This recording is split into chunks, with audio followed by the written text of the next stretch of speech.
নারীর পর্দা নাই। বেঈমান নারী মার্কেটে যাবে, চুল খোলা থাকবে। বেঈমান নারী মার্কেটে যাবে, তার শরীর ঢাকা থাকবে না।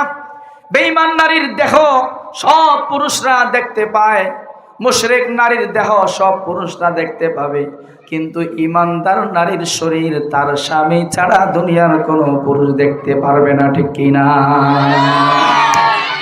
মালিক যখন সফর থেকে ফিরে আসলেন, আসার পরে দেখে তার স্ত্রী আগের মতো নাই, তার স্ত্রী পরিবর্তন হয়ে যায়। আগে স্ত্রী মার্কেটে সামান্য পোশাক নিয়ে চলে যেত, রাস্তায় বের হয়ে যেত। এখন আর স্ত্রী আগের মতো বাহিরে যায় না। বাহিরে বের হওয়ার সময় বোরকা পরে যায়, বড় কাপড় দিয়ে শরীরটা ঢেকে যায়, চেহারাটা ঢেকে যায়। মালিক দেখলো তার স্ত্রী আগের মতো নাই। আগে তার স্ত্রী ফজরের সময় ঘুম থেকে উঠতো না, কিন্তু এখন নামাজ সূর্য উদিত হওয়ার আগে, সূর্য শুভে সাদিকের পরে আর স্ত্রী উম্মে সুলাইম শুয়া থাকে না, ঘুম থেকে উঠে যায়। একজন ঈমানদার নারী ফজরের আজান হয়ে যাওয়ার পরে আর বিছানায় থাকতে পারে না, ঠিক কি না? যেই ঘরের মধ্যে আপনারা কষ্ট পাইলে আমার কিছু করার নাই, বলতেছি কার জন্য? যেই ঘরের মধ্যে নারী এবং পুরুষ, যেই ঘরের সদস্যরা আজান হয়ে যাওয়ার পরেও ঘরের মধ্যে বিছানার মধ্যে শোয়া থাকে, তাদের শোয়া অবস্থায় যদি সূর্যটা উদিত হয়ে যায়, ওই ঘরের মধ্যে সব থাকতে পারে কিন্তু বরকত থাকতে পারে না, ঠিক কি না? হযরত উম্মে সুলাইম সুবহ সাদিকের পরে ঘুম থেকে উঠে যায়। আগে উম্মে সুলাইম নামাজ পড়তো না, যেহেতু ঈমানদার ছিল না। মালিক সফর থেকে আসার পরে দেখে উম্মে সুলাইম দৈনিক 5 বার তার হাত পা ধোয়, হাত ধোয়, চেহারা ধোয়, মাথা মাসে করে, পা ধোয়, কুলি করে, নাকে পানি দেয়। মালিক মনে মনে বলে, উম্মে সুলাইমের কি হলো, এগুলা কি করে? দিনে একটু পর পর হাত ধোয়, পা ধোয়, মাথা ধোয়, চেহারা ধোয়, এগুলা কি করে? আপনারা বলেন হাত পাও ধোয়ার মাধ্যমে কি করে? কি করে? ওযু করে। মালিক অবাক। অনেক দিন দেখার পরে মালিক এবার উম্মে সুলাইমকে জিজ্ঞাসা করে, ইয়া উম্মে সুলাইম, ও উম্মে সুলাইম, সত্য করে বলো তোমার কি হয়েছে? তুমি তো আগের মতো নাই, তোমার তো পরিবর্তন এসে গেছে, তুমি এগুলো কি করতেছ? তুমি কি বেদিন হয়ে গেছো? তুমি কি বিধর্মী হয়ে গেছো নাকি?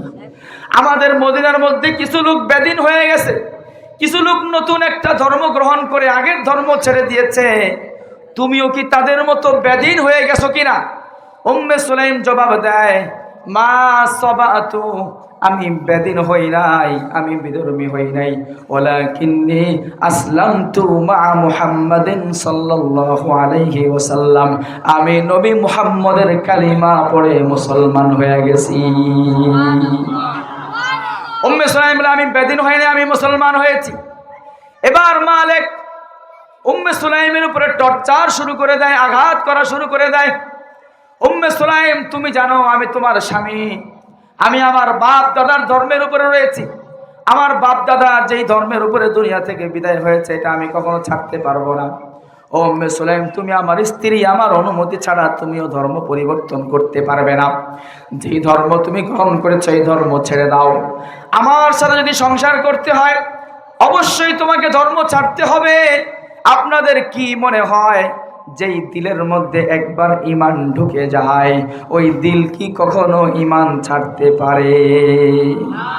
উম্মে সুলাইম বলে, স্বামী, সব ছাড়তে পারি, তোমাকে ছাড়তে পারি, পৃথিবী ছাড়তে পারি, মা বাবা ছাড়তে পারি, কিন্তু যেই কালিমা গ্রহণ করেছে এই কালিমা কোনোদিন ছাড়বো না। উম্মে সুলাইম অটল রইলেন। মালিক নির্যাতন করে, সকালে টর্চার করে, বিকালে টর্চার করে, রাতে টর্চার করে, দিনে টর্চার করে। যতই মারে ঈমান তত মজবুত হয়, যতই হুমকি দেয় ঈমান তত মজবুত হয়। দিন দিন উম্মে সুলাইমের ঈমান মজবুত হচ্ছে, আল্লাহর সাথে সম্পর্ক গভীর হচ্ছে। এক পর্যায়ে মালিক হুমকি দিল, ও উম্মে সুলাইম, তুমি যদি নতুন ধর্ম ছেড়ে না দাও তাহলে আমি তোমাকে তালাক দেব, আমি তোমাকে ছেড়ে দেব। তোমার কোলের সন্তান যে আনাস আছে, এই সন্তানকে নিয়ে তুমি বুঝবা দুনিয়া কত কঠিন, স্বামী ছাড়া একটা নারীর জীবন কত কঠিন হয় তুমি টের পাবে। এখনো সময় আছে, যদি আমি স্বামীকে পাইতে চাও তাহলে কালিমা ছেড়ে দাও। উম্মে সুলাইম বলে, স্বামী তোমাকে ছাড়তে পারবো, সব ছাড়তে পারবো, কালিমা ছাড়তে পারবো না। মালিক অনেক নির্যাতন করার পরে যখন দেখলো কালিমা কোনোভাবেই ছাড়তেছে না, তখন মালিক উম্মে সুলাইমকে তালাক দিয়ে দিলেন। তালাক দিয়ে এখান থেকে চলে গেলেন। উম্মে সুলাইম তালাক প্রাপ্ত স্বামীহীনা একজন অসহায় নারী হয়ে গেল। ইতিহাসের কিতাবের মধ্যে লেখা হয়, ইসলামের মধ্যে সর্বপ্রথম ওই নারী, যেই নারী শুধু কালিমার জন্য তালাক প্রাপ্ত হয়েছেন, সেই নারীর নাম হলো উম্মে সুলাইম। বলেন আল্লাহু আকবার।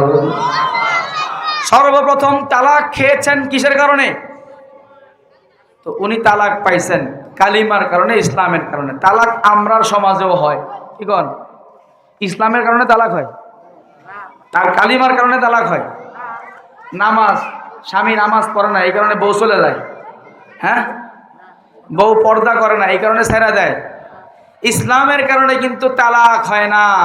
তালাক হয় স্বর্ণ রূপা গহনা শাড়ি ঘুরতে যাওয়া। হ্যাঁ, স্বামী অমুকের স্বামী ঢাকায় রমনা পার্কে কয়দিন পর পরে ঘুরতে নিয়ে যায়, হিরাজিল হোটেলে খাওয়াইতে নিয়ে যায়, 5 স্টার হোটেলে খাওয়াইতে নিয়ে যায়, কাচ্চি বায়ে নিয়া মাঝে মাঝে টিট দেয়, তুমি দেও না, এটা নিয়ে ঝগড়া করতে করতে তালাক আসে না। না, মুসলমানের সংসারগুলোতে দরকার ছিল ইমানের চর্চা হবে, ইমানের বিষয় নিয়ে আলোচনা আসবে। যদি স্বামী স্ত্রীর সাথে কখনো তর্ক হয়, বিরক্তি হয়, ফাটাফাটি হয়, দিনের কারণে হতে পারে, কিন্তু এগুলোর কোনো খবর নাই। ঠুনকু সামান্য বিষয় নিয়ে ঝগড়া হয়। স্বামী শ্বশুর বাড়ি থেকে এই হাদিয়া নিয়ে আসে নাই, রমজানের ইফতারি নিয়ে আসে নাই, ঈদের কাপড় চোপড় নিয়ে আসে নাই। এই কারণে অনেক কুলাঙ্গার পুরুষরা রমজানের ইফতারি পায় নাই, ঈদের হাদিয়া পায় নাই। এই কারণে স্বামী স্ত্রীকে তালাক দিয়ে দেয়। এরকম কুলাঙ্গার পুরুষ এই সমাজে আছে না নাই? নাউজুবিল্লাহ। এই কারণে মেরে ভাই, ইসলামের কালিমার জন্য সর্বপ্রথম তালাক প্রাপ্ত হয়েছেন আম্মাজান উম্মে সুলাইম রাদিয়াল্লাহু তাআলা।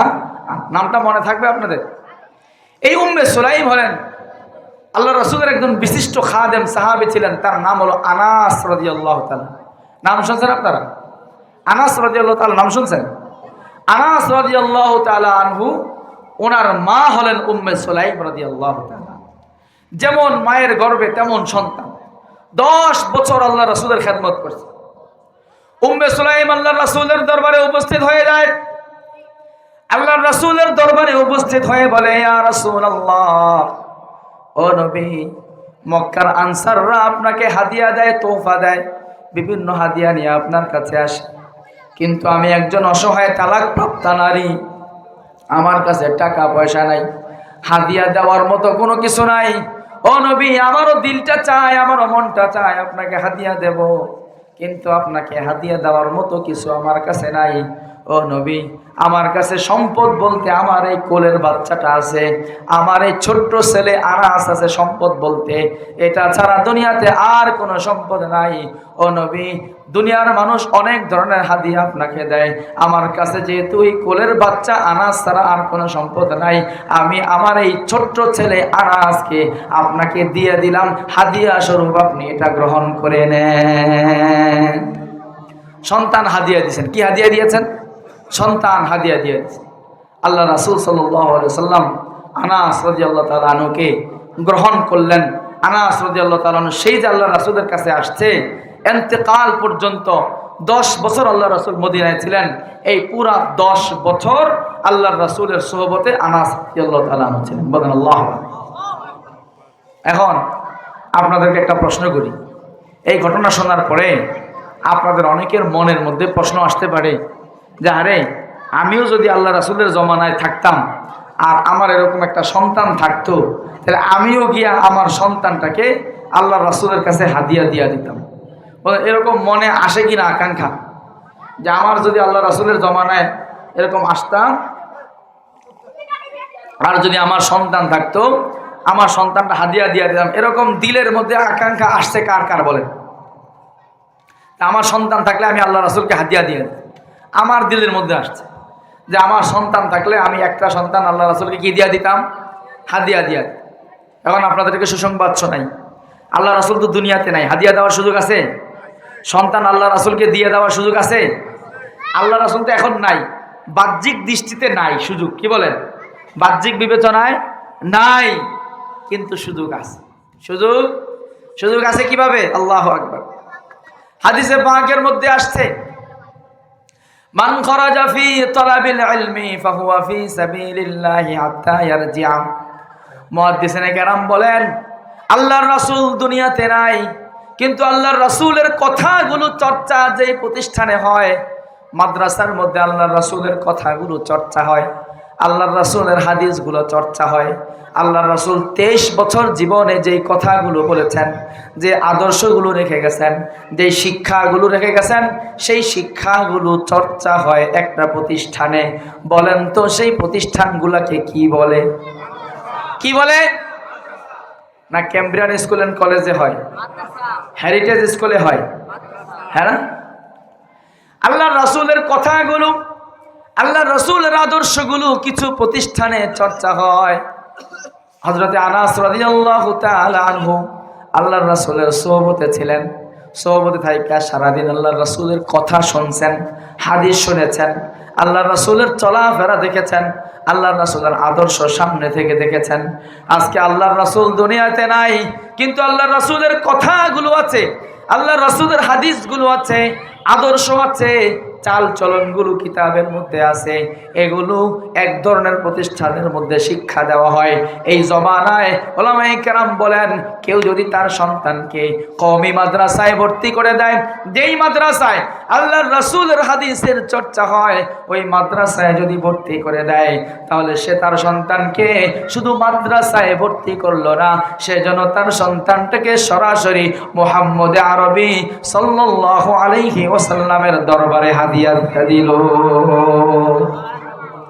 रुखसार से बरका का जरा पर्दा उठा दो, रुखसार से बरका का जरा पर्दा उठा दो, लिल्लाहि मुझे हुस्न खुदा दाद दिखा दो, लिल्लाहि मुझे हुस्न खुदा दाद दिखा दो। मैं दूर हूँ,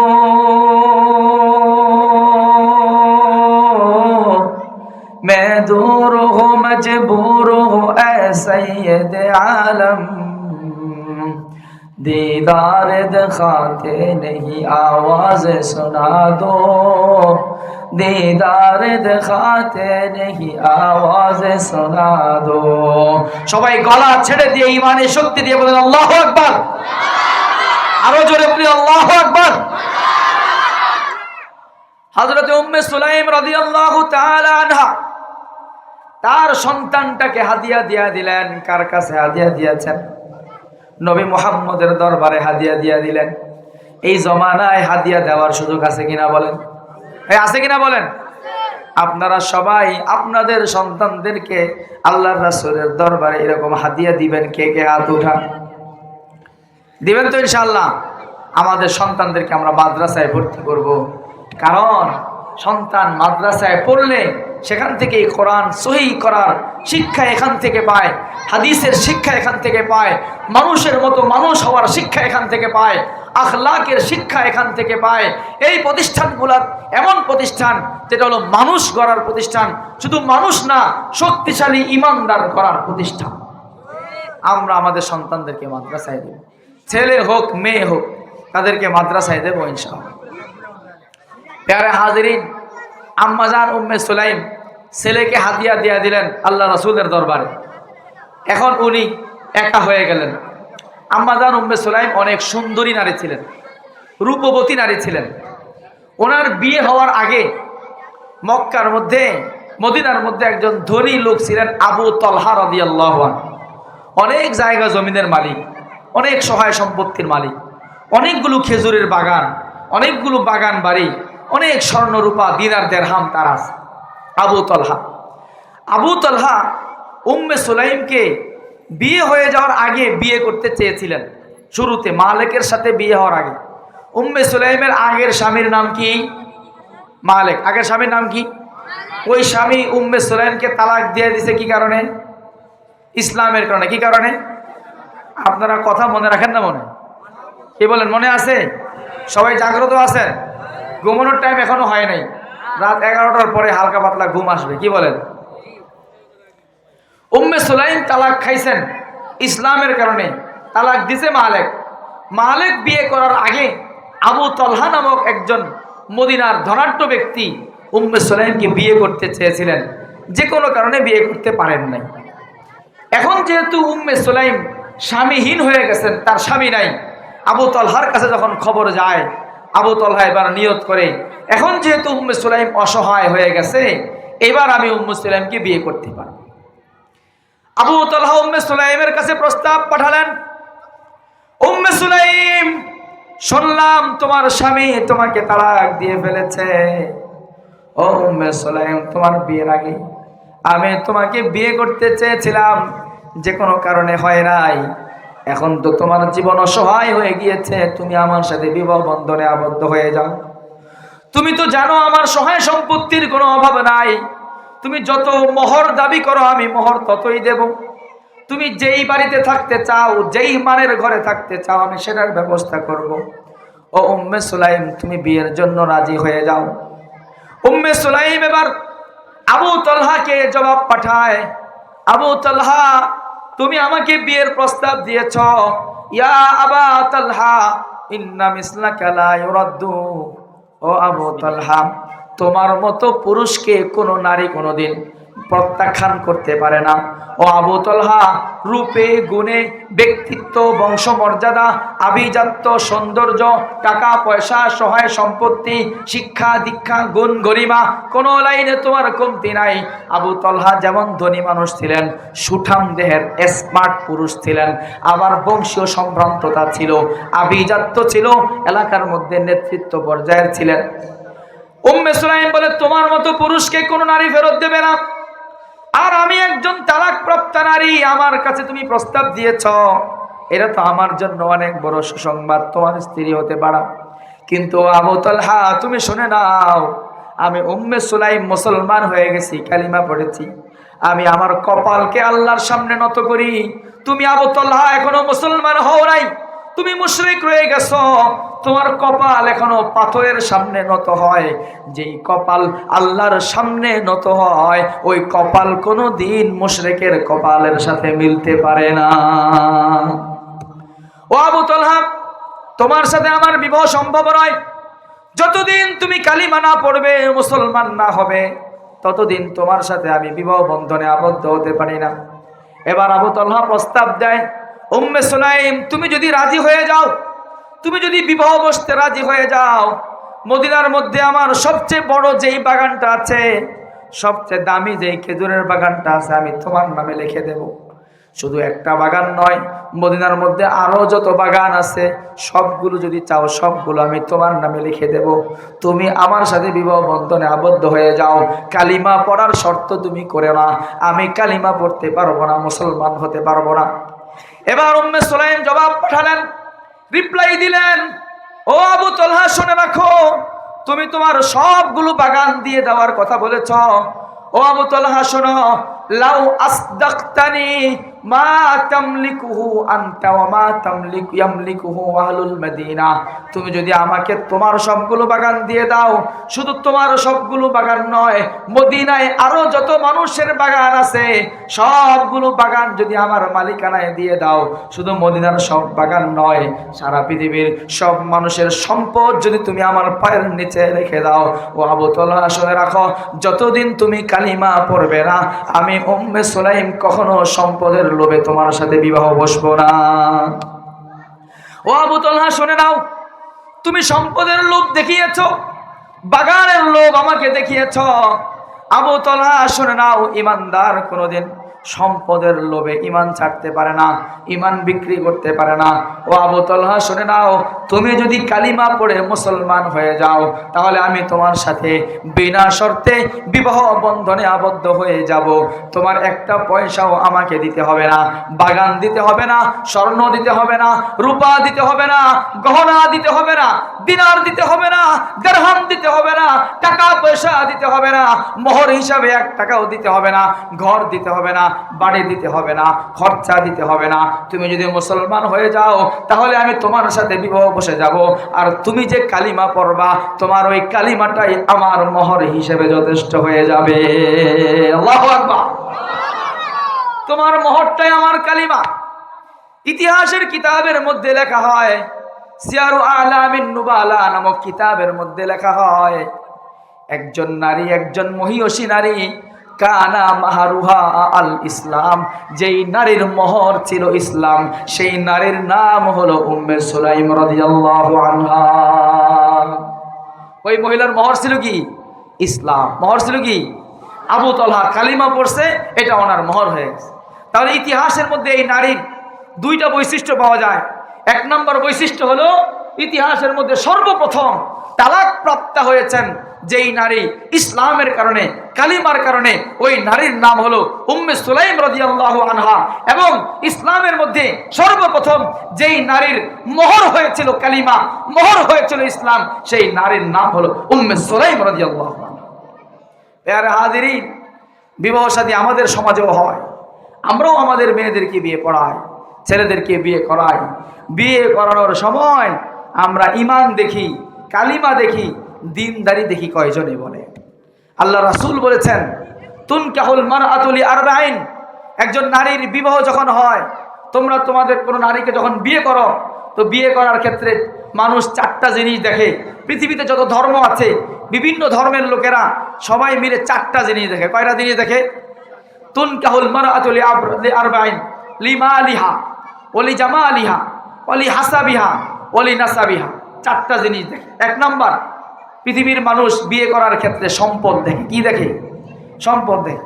যে মাইয়া যতই সুন্দরী হোক, যাই হোক, কিন্তু শ্বশুর আব্বার যদি 5 তলা একটা বিল্ডিং থাকে, আর কোনো কথাই নেই।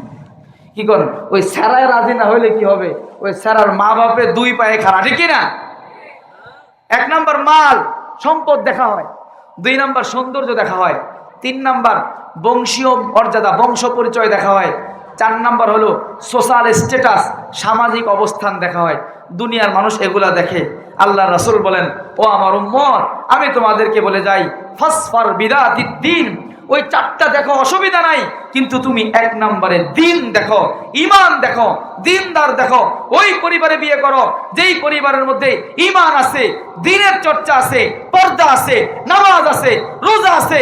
যেই ঘরের নারীরা পর্দানশীলা, যেই ঘরের নারীরা নামাজি, যেই ঘরের সন্তানগুলো ফজরের আগে ঘুম থেকে জাগ্রত হয়, 5 ওয়াক্ত নামাজ পড়ে, সকালবেলা মক্তবে যায়, নিয়মিত কোরআন তেলাওয়াত হয়, রমজানে কোরআনের চর্চা হয়, যেই ঘরের নারীরা মার্কেটে যাওয়ার সময় পর্দা করে, বোরকা পরে, হিজাব পরে মার্কেটে যায়, ওখানে বিয়ে পড়াও। আমি রাসূল বলে দিলাম, দিন দেখে যদি সন্তানদেরকে বিয়ে পড়াও, আমি রাসূল বলে দিলাম, মওত পর্যন্ত ওই সংসারটাকে আল্লাহ শান্তি দিয়ে করে দিবে।